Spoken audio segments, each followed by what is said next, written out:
खुलुमबाय।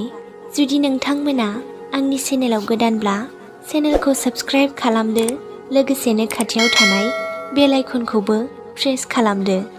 दिनैनि सायरिखौ दैथायहरदों बिथां मिथिसार औवारी, डिस्ट्रिक्ट चिरां, भिलेज पथाबारि, डिमापुर। दानिया फैदो बिथांनि सायरिखौ दान्दिसे खोनासंलांदो। नोंनि अनफ्लानायावनो दिनैसिमबो आंखौ हांमा सुरहोयो नों मावजि।